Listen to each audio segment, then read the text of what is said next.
क्या आप अपनी जिंदगी में ज्यादा खुशियां चाहते हैं? नमस्कार दोस्तों, मैं डॉक्टर विजय जैन और प्रोफेसर टर्न कोच। मेरा मकसद लोगों को ज्यादा खुशियां देना है। मैं खुद भी ज्यादा खुशियां पाने की कोशिश करता हूं और दूसरों को उनकी खुशियां पाने में मदद करता हूं। यदि मैं आपसे कहूं कि आपको रेट करना है अपनी वर्तमान खुशियों को 1 से 10 के स्केल पे, 10 मोस्ट सेटिस्फाइंग, सबसे संतोषजनक प्राणी, 1 लीस्ट सेटिस्फाइंग, सबसे ज्यादा असंतुष्ट प्राणी, तो आप अपने आप को कहां रेट करेंगे? 2, 3 और 8, 9 और इन बिटवीन 5? अपने आप को कहां रेट करेंगे आप? यदि आप अपने आप को 2, 3, 5 या 6 तक भी रेट कर रहे हैं, इसका मतलब है कि आपकी जिंदगी में खुशियों की कमी है। आपका बिलीफ सिस्टम कमजोर है। आपने अपने आप को कुछ चक्रों में या कुछ परेशानियों में या अपने दायरों में बांध के रखा है। आपने खुशियों को कुछ परिस्थितियों से लिंक कर दिया है कि जब मेरा नया स्किल लगेगा तब मैं खुश होऊंगा, जब मुझे इंक्रीमेंट मिलेंगी तब मैं खुश होऊंगा, जब मेरे बच्चे की शादी हो जाएगी तब खुश होऊंगा, जब मेरी डिग्री हो जाएगी, पीएचडी एमटेक हो जाएगा तब मैं खुश होऊंगा, जब मेरा इस जगह पर ट्रांसफर हो जाएगा तब खुश होगा, जब मैं नए घर में पहुंच जाऊंगा तब खुश होऊंगा, लाइक दैट। और यदि आपने किसी कंडीशंस में के कारण अपनी खुशी मान के रखा है तो आप बहुत गलत कर रहे हैं, क्योंकि ऐसी खुशियां बहुत अल्पकालीन होती हैं, बहुत कुछ देर की होती हैं। ये जैसे गेन्स होते हैं, चाहे हम मॉनेटरी गेन की बात करें, नए घर की बात करें, बड़ी कार की बात करें, वो कुछ दिन की होती हैं, मे भी कुछ दिन, कुछ हफ्ते या फिर कुछ महीने, और अल्टीमेटली खत्म हो जाती हैं। मैं एक एग्जांपल देता हूँ, मैं अपना एग्जांपल दे रहा हूँ। जब मैं भोपाल आया तो मैंने, चूंकि सतना से यहाँ ट्रांसफर होकर आया था, बहुत ज्यादा पैसा नहीं था मेरे पास, तो मैंने जो घर बुक किया वो बहुत बड़ा घर नहीं था, लगभग 1000 स्क्वायर फीट का प्लॉट दे दिया था और उस पर बनाया था, क्योंकि उस समय मेरी क्षमता वही थी और क्षमता से आगे करना मुझे जनरली पसंद नहीं है। मैंने वो कर लिया। हम लोग खुशी खुशी रह रहे थे। समय के साथ साथ पैसा बढ़ा। कुछ समय बाद, कुछ सालों बाद इच्छा हुई कि नहीं यार, बड़ा घर होना चाहिए, बच्चे बड़े हो रहे हैं, है ना, उनको सब वो चाहिए, बड़ा घर चाहिए। तो मैंने एक बड़ा घर 24 स्क्वायर फीट का प्लॉट लिया, उसमें बड़ा सा घर बनाया, और मुझे कुछ थोड़ा गाइड करने का शौक है, उस हिसाब से मैंने बड़ा घर बनाया। और उस बड़े घर को लगाने में मैंने बहुत सारा लोन लिया, ऑब्वियसली इतने पैसे नहीं थे, बहुत सारा लोन लिया, और जितने हमारे रिसोर्सेस थे वो सारे उसमें झोंक दिए। जो थोड़े बहुत सेविंग थी वो भी खत्म कर दी, इवन गोल्ड था उस पर भी लोन लिया हमने, तो बड़ा सा घर ले लिया, बहुत बड़ा घर, बड़ा गिफ्ट वगैरह वगैरह। किचन को सेट करने उसमें हमने 3 लाख रुपए लगाए थे, बाथरूम को सेट करने में हर एक बाथरूम को लगभग 1 लाख रुपए कॉस्ट थी, लाइक दैट। कुछ दिन बहुत अच्छा लगा दोस्तों, कुछ दिन, या ये कह सकते हैं कुछ महीने, 3 या 4 महीने, 5 महीने। उसके बाद क्योंकि घर बड़ा था इसलिए मेंटेनेंस भी बड़ा होता है। 2 गेट थे, कई बार हम दोनों ऑफिस जाते थे और पता पड़ा किसी ने गेट खोल दिया और गाय अंदर आ गई, उसने पूरा कचरा फैला दिया, या गाय गोबर डाल छोड़ के चली गई, कुत्ते घुस आए अंदर।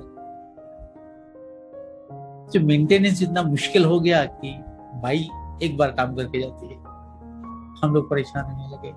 तो वो जो खुशियां थी वो अल्टीमेटली परेशानियों में बदल गई, और अल्टीमेटली 1 साल बाद, अच्छा हुआ मैंने पुराना घर नहीं बेचा था उस समय, 1 साल बाद वापस लौट के हम लोग पुराने घर में आए, तब ज्यादा खुश रहे। एक खुशियों का तरीका होता है। मेरे एक साथी ने बहुत बड़ी कार खरीदी, बड़ी कार मतलब हम लोग जनरली 10-12 लाख की कार खरीदते हैं, उसने 25 लाख की कार ली। बड़ा खुश था, मैंने ये गाड़ी ली है, और उसके फ्रेंड सर्कल में किसी के पास ऐसी गाड़ी नहीं है। ऑब्वियसली बड़ी गाड़ी थी तो लोन भी बड़ा होगा, ईएमआई बड़ी होगी, मेंटेनेंस भी बड़ा होगा। तो गाड़ी जब पहली बार पेड सर्विसिंग के लिए गई और जब उसका बिल आया तो बिल्कुल, क्योंकि मिला तो मैंने पूछा और क्या हाल है, अरे बहुत दिमाग खराब हो रहा है यार, क्या हो गया यार, गाड़ी की सर्विसिंग करवाई, इतना खर्चा हो गया, बड़ी गाड़ी है, खर्चा तो होगा। अरे यार कहाँ से मैंने मुसीबत ले ली। तो वो जो उसकी इतनी खुशी थी, कुछ महीने बाद वो खुशी दुख में बदल गई। तो दोस्तों, खुशियों को किसी कंडीशन से ना बांधें। आपको याद है अपना बचपन? नहीं याद है तो याद करें, कैसे हम खुश रहते थे ना कुछ होते हुए भी।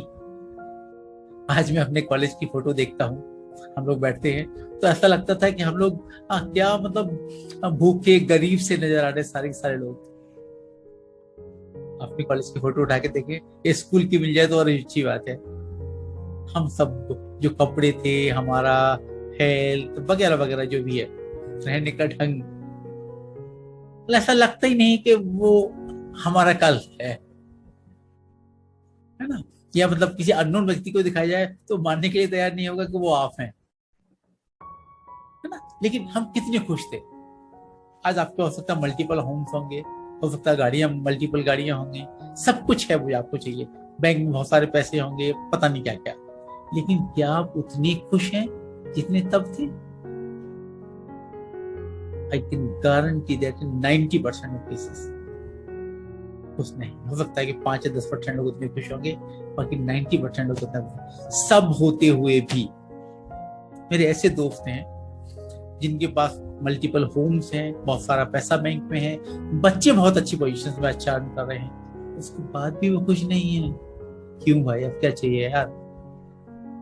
दोस्तों, खुशियों को से ना बांधें। यदि कोई काम पसंद नहीं है मत करें। पैसे होना जरूरी है, लेकिन पैसा सब कुछ नहीं है। क्योंकि जब आप जाएंगे इस दुनिया से, सब कुछ यहाँ छोड़ के जाना है। 99% केसेस में आपके बच्चों को आपके पैसे की जरूरत नहीं पड़ेगी, उनकी एजुकेशन तक ठीक है। चलिए शादी का भी मान लेते हैं यार, उसके बाद उन्हें आपके पैसे की जरूरत नहीं है, तो किसके लिए रखना? वो सब करें जो करना चाहते थे, सारी दुनिया घूमें, कोई आपकी हॉबीज रहेंगी जो आप नहीं कर पाए थे, उनको पूरा करें, खुश रहें, दोस्तों से अच्छे संबंध रखें। मैं देखता हूँ कॉलेज में 10 लोग हैं, छोटे कॉलेज की हालत है, मैं भी रहा हूँ। 10 कॉलेज है, 10 में ऐसे लोग भी आपस में खुशी से नहीं रह पाते हैं, एक दूसरे के प्रति ईर्ष्या रहती है, छोटी छोटी बातों के लिए कंप्लेंट रहती हैं। क्यों भाई, क्या मतलब रह जाता है इन चीजों का? और जब कभी ऐसे मौके पे फंसे आप, तो अपने आप को, और आपको कोई डिसीजन लेना कुछ करना हो, तो अपने आप को 80 या 90 ईयर्स का महसूस करें, तो रॉकिंग चेयर पर आराम से बैठा हुआ है, और तब सोचें क्या यह स्थिति इतनी इंपॉर्टेंट है? क्या ऐसा करना जरूरी है? उस स्थिति को देखते हुए आपको यहाँ कैसा व्यवहार करना चाहिए? दोस्तों, हम छोटी छोटी चीजों में फंसे हुए अपनी सुख शांति को नष्ट कर रहे हैं। हम इस दुनिया में कुछ दिन के मेहमान हैं, और पैंडेमिक ने तो दिखा भी दिया है आपको, हम सब ने देखा। किसी को नहीं पता, पैंडेमिक ना भी हो तब भी हमें नहीं पता हम कल इस दुनिया में होंगे भी या नहीं होंगे। हर पल को खुशी के साथ बिताएं, मस्ती के साथ बिताएं, अपनों के साथ बहुत अच्छे से बिहेव करें, अपने दोस्तों के साथ, साथियों के साथ प्यार से, म्यूचुअल रिस्पेक्ट, एक दूसरे के सम्मान से रहें, अपने कर्तव्यों का सही तरह से पालन करें, और दूसरों को देने की कोशिश करें। I'm not talking about money only। यदि आप मनी, पैसा देने में आपको संकोच है या नहीं है, बिल्कुल ना दें, लेकिन दूसरे बहुत सारे ऐसे माध्यम हैं जिनसे दे सकते हैं। मेरा मानना है कि हमें अपनी आय का 10% डोनेट करना चाहिए, चैरिटी में देना चाहिए, किसी भी तरह से। लोग मंदिरों को देख के खुश होते हैं, मंदिर में दे सकते हैं आप, गरीब बच्चों के लिए दे सकते हैं आप, ढेर सारे काम है जिनमें आप चैरिटी कर सकते हैं। जब आप ऐसा करते हैं तो आपको खुशी महसूस होती है, आपको संतुष्टि महसूस होती है, और यह दुनिया भी इसी तरह से चल रही है।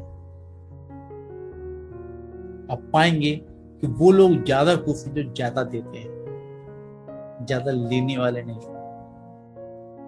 आप कंपेयर करें उन बिजनेसमैन को जो ज्यादा डोनेट कर रहे हैं, उनकी बॉडी लैंग्वेज को, उनकी खुशियों को, और वो जो केवल कमाने में लगे हुए हैं। आप कंपेयर करें उन सिंपल जॉब वाले लोगों को, यदि आप जॉब करते हैं तो, कि वो कौन से लोग ज्यादा खुश हैं, देने वाले या केवल लेने वाले। हम सबका खुशी का अधिकार है और हम सबको खुशी पाने की हर संभव कोशिश करनी चाहिए।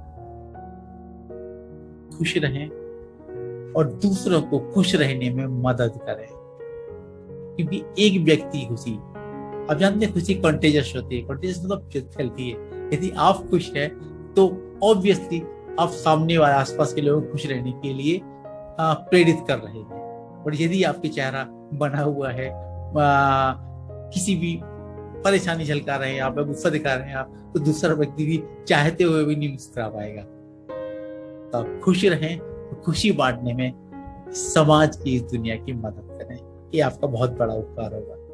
धन्यवाद।